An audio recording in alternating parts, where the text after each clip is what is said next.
Let me ask you something that most people never honestly examine.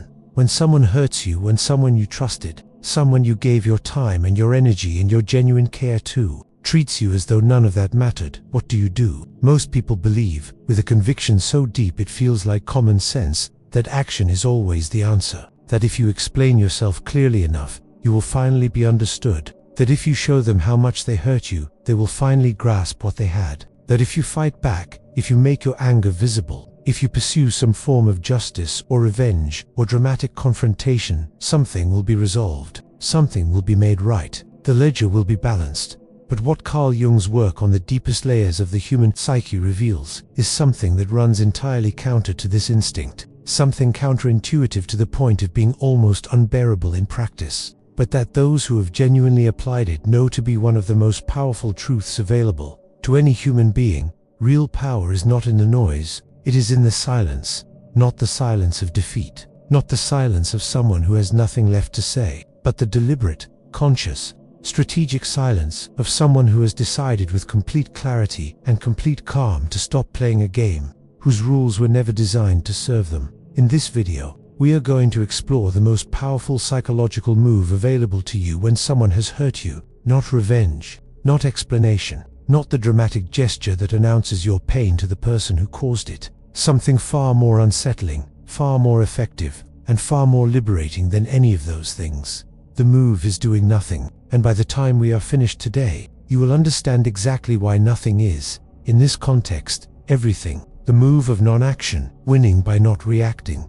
Imagine a magician in the middle of a performance. The audience is leaning forward, expecting the trick to reach its climax, the reveal, the resolution, the satisfying completion of the setup. And then, without explanation, without drama, without any indication of what is happening, the magician simply walks off the stage. No bow, no announcement, no acknowledgement of the audience's confusion. Just gone. The audience doesn't know what to do with this. They can't move on, because the story was never finished. They can't dismiss what happened, because the incompleteness of it keeps pulling their attention back. They sit with the unresolved question, what was that? What just happened? What were we supposed to see? And find that they cannot put it down. This is precisely the dynamic that is created when you refuse to give the person who hurt you the reaction they were expecting. Because here is what they were expecting. They were expecting the routine, the predictable sequence of responses that tells them, reliably, how this story goes. Your hurt, made visible. Your anger, expressed and therefore spent. Your attempts to make them understand, which give them the opportunity to explain, to justify, to manage the narrative in their favor. Your desperate attempts to recover what was lost, which confirm that it still has power over you.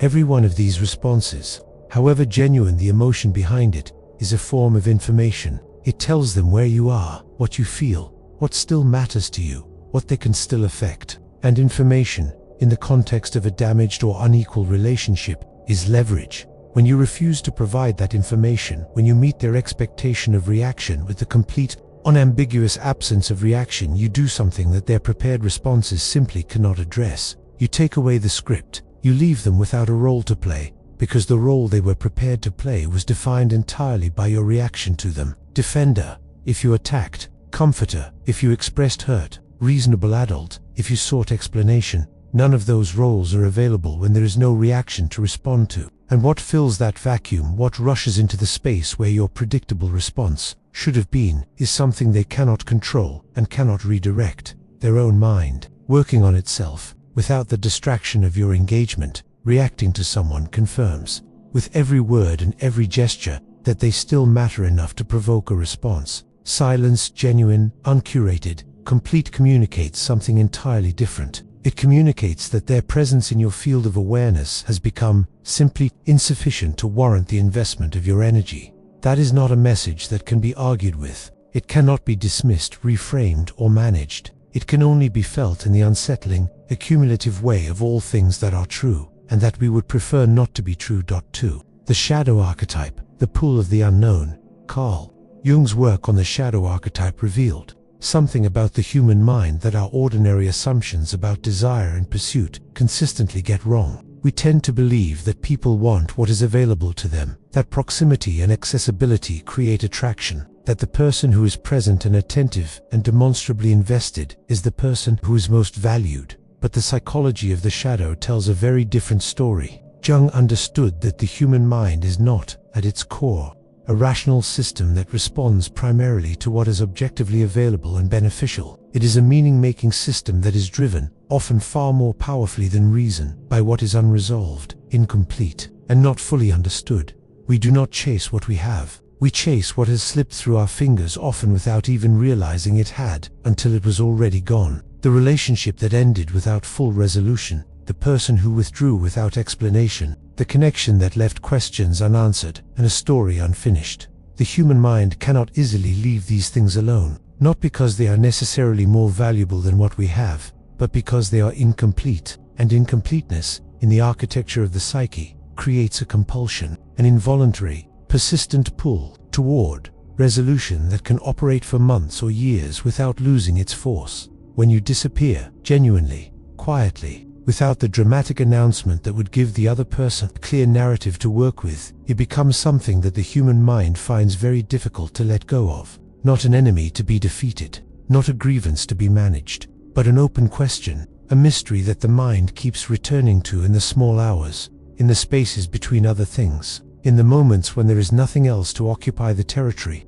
where you used to live. You do not destroy someone's peace by pursuing them, by making your hurt visible, by demanding the acknowledgement or the apology that you deserve. You destroy their peace by becoming a question they cannot answer, by transforming yourself, in their perception, from a known quantity, someone whose reactions were predictable, whose presence could be managed, into something genuinely unreadable. When they can no longer predict you, they cannot control you, and what they cannot control, they cannot stop thinking about.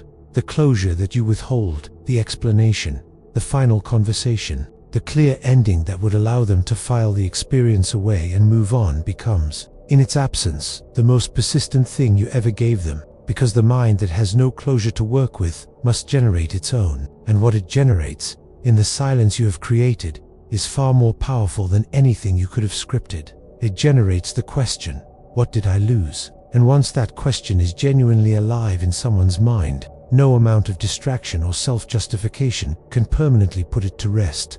3. Don't block, become inaccessible. Lock the door but leave the lights on. There is a piece of conventional wisdom about dealing with people who have hurt you that is so widely accepted it is almost never examined. The advice to block them, to remove them from every platform, to eliminate every possible avenue of contact, to make your absence absolute and impenetrable, is offered as the definitive act of self-protection and self-respect. But Jung's psychological framework suggests that this advice, however well-intentioned, actually produces the opposite of its intended effect, because blocking someone gives them something they need and that you do not benefit from giving them: closure. Closure, in this context, means a clear, unambiguous narrative. They hurt you, you responded by eliminating all contact, and the story has an ending, one in which your behavior is entirely explicable and your emotional state is perfectly transparent. You are angry, you are hurt, you are still, demonstrably, affected by them. The block is proof of that, and proof of being affected is, paradoxically, a form of connection. It tells them that they still matter enough to require this level of response, that the relationship, even in its ended form, still has enough charge in it to warrant the energy of complete elimination. The alternative, and this is the move that Jung's framework points toward, is something considerably more unsettling for the person who caused the harm. Not the locked door that announces your pain, but the door that is quietly, inexplicably, no longer welcoming while everything else about your life goes on exactly as before. You are visible. You are living. You are, from what they can observe, doing perfectly well, but you are not available. The warmth that was previously extended in their direction has been, without drama or declaration, simply redirected elsewhere. The access they had assumed was a permanent feature of the landscape has been, quietly and without explanation, withdrawn. This is not cruelty. It is the accurate representation of a reality that has changed, and the experience of watching someone you hurt continue to thrive, continue to smile, to grow, to move through the world with apparent ease while being unable to reach them, unable to access the warmth you previously took for granted, is one of the most psychologically potent experiences available. The lights are on, the house is beautiful, but but you are no longer welcome inside. And every time they see you living fully, every glimpse of the life you are building, the person you are becoming, the ease with which you have apparently continued, the question deepens, not because you engineered it to, but because the contrast between what they could have had and what they chose instead becomes, over time, impossible to avoid. The uncertainty of this situation, the fact that the story has no clear ending, that your position is not fully readable, that you are neither devastated nor dismissive, but something more complex and less manageable, is what corrodes from within, not the clear signal of a blocked contact, which can be rationalized and set aside, but the ambiguous presence of someone who has moved on in ways that cannot quite be tracked. For you don't owe anyone an explanation. Silence is the loudest cry. There is an impulse that almost everyone who has been hurt by someone they cared about will recognize with uncomfortable clarity. It is the impulse to write the message, the long, careful, thoroughly composed message that explains everything: how much you were hurt, why you are withdrawing, what they should understand about what happened and what it cost. The impulse comes from a place that is entirely understandable. You want to be known. You want the person who hurt you to understand, with full clarity, the impact of what they did. You want, in some form, the acknowledgement that what happened was real and that it mattered. And the message feels like the path toward that acknowledgement. If you can just explain it clearly enough, perhaps they will finally get it. But here is what the message actually does. From a psychological perspective, it provides relief, not to you, to them. When someone has hurt you and they receive your explanation of how and why, they receive something enormously valuable: a map, a clear account of where you are, what you feel, what still affects you, and crucially why. And with that map in hand, they can navigate. They can respond in ways that address your stated concerns. They can offer the explanation or the apology that your message made clear you were hoping for. They can manage the situation toward an outcome that is comfortable for them, guided by the detailed information you have just provided. Your explanation, in other words, gives them control over the narrative at exactly the moment when they had lost it. It is, however unintentionally, a gift to the person who least deserves it. The silence, by contrast, gives them nothing to work with. No map, no clear account of where you are or why, no indication of what would constitute an adequate response. Just the fact of your absence, unadorned, unexplained, and therefore impossible to fully address. And in that silence, the work begins. Not your work, theirs. The work of going back through every moment, every choice, everything they said and did, and failed to say, and failed to do. Trying to locate the precise point at which things went wrong. Trying to understand what would need to happen for the story to be different. Trying to construct, from the insufficient materials of their own memory and guilt, an explanation for an absence that you have declined to provide. This is not punishment that you are administering. It is simply the natural consequence of your withdrawal from a dynamic that was not serving you. The torment that follows is not your creation. It is the ordinary functioning of a mind that has lost access to something it did not value until it was gone.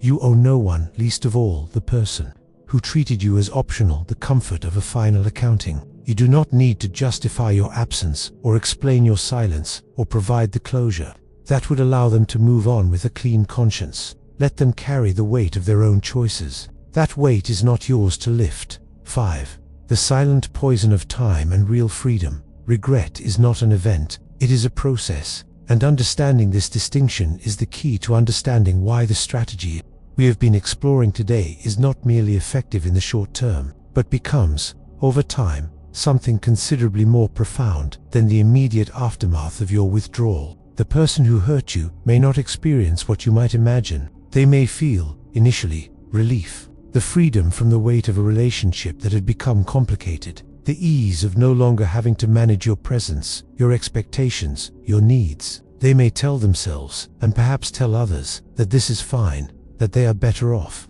that nothing of significance has been lost. Let them have this. It will not last, because what time does quietly, inexorably, without any intervention from you, is fill the space you occupied with clarity. Not immediately, not dramatically, but with the steady, accumulative insistence of water finding its level, the moments that reminded them of you, the situations in which your specific kind of support or understanding or presence would have mattered, and the discovery that no one else provides it in quite the same way. The comparison, inevitable and unflattering, between what they had and what replaced it. the realization delayed, unwelcome, and impossible to fully silence that the vacancy you left has a particular shape, that it is not generic absence but your absence, and that your absence has a quality that other presences do not compensate for. This is the silent poison of time, not administered by you, not dependent on anything you do or say or pursue, simply the natural consequence of removing something genuine from a life that had grown accustomed to it. Your role in this process, and this is perhaps the most important thing we will say today, is not to monitor it, not to check whether they have noticed your absence, not to track their responses or calibrate your behavior to maximize their awareness of what they are losing, not to count the days or measure the distance or wait for signs that the process is working. Your role is to be entirely, genuinely, completely elsewhere, not performing elsewhere, not constructing a version of thriving designed to be observed by the person you have left behind, but actually, substantively elsewhere, building the life that your energy and attention can now be directed toward, now that they are no longer being invested in someone who did not value them. This is where the psychology of this approach becomes, in its deepest dimension, not about the other person at all. It was never really about them. It was always about Yao, about the reclamation of the time, the attention, the emotional investment that was flowing in a direction that did not serve you, about the redirecting of those resources towards something that actually matters. Jung said, "He who looks outside dreams. He who looks inside awakens." You have been dreaming, long enough dreaming, that the right words would make them understand, that the right gesture would make them see, that the right amount of pain displayed or explained or argued would finally produce the recognition you deserved. The awakening begins when you stop looking outside, stop looking at them, stop monitoring their awareness of your absence, stop organizing any part of your inner life around their eventual realization of what they lost, and turn your attention, completely and without reservation, inward to the life you are building, to the person you are becoming, to the work that is yours to do, the growth that is yours to pursue, the connections that are genuinely reciprocal and genuinely nourishing, to everything that was waiting for you on the other side of a dynamic that was taking more than it was giving. When they finally understand what they lost, and in most cases, you will not be waiting. You will not be measuring the moment against some internal expectation of vindication. You will be somewhere they can no longer reach. Not because you blocked them or closed doors or made yourself deliberately inaccessible, but because you genuinely moved on so completely, so thoroughly, so authentically that the distance between where you are and where they expected you to remain is simply too great to bridge. That distance is not a wound. It is not a wall. It is not the product of deliberate strategy or careful calculation. It is simply what genuine growth looks like from the outside, and from the inside, from where you will be standing when they finally look up and find you gone. It will feel like something you have not felt in a long time. It will feel like freedom we have explored. Today, what is perhaps the most counterintuitive principle available to anyone navigating the aftermath of being hurt by someone they trusted, the principle that the most powerful response to betrayal, to being undervalued, to being treated as optional, is not the response that announces your pain, but the one that simply, quietly, completely removes your investment, not with drama, not with explanation, not with the elaborate performance of moving on that is, at its core, still organized around the other person's awareness of your moving on, but with the genuine article, the real thing, the actual, substantive, internally driven redirection of your energy toward your own life, your own growth, your own becoming. The silence you maintain is not emptiness. It is fullness, the fullness of a self that has decided its energy is too valuable to continue investing in someone who did not know what to do with it. The absence you create is not loss. It is space in which something better, truer, more genuinely reciprocal can eventually find its way to you. And the freedom that waits on the other side of this process, the freedom of someone who has genuinely stopped waiting, genuinely stopped monitoring, genuinely stopped organizing any part of their inner world around someone else's eventual recognition of what they threw away. That freedom is not something that can be given to you. It can only be grown in the silence, in the withdrawal, in the quiet, daily practice of choosing yourself so completely that the person who chose to lose you becomes, over time, simply irrelevant. Jung was right. It is time to stop looking outside, look inside, wake up, and walk toward the life that has been waiting for you all along.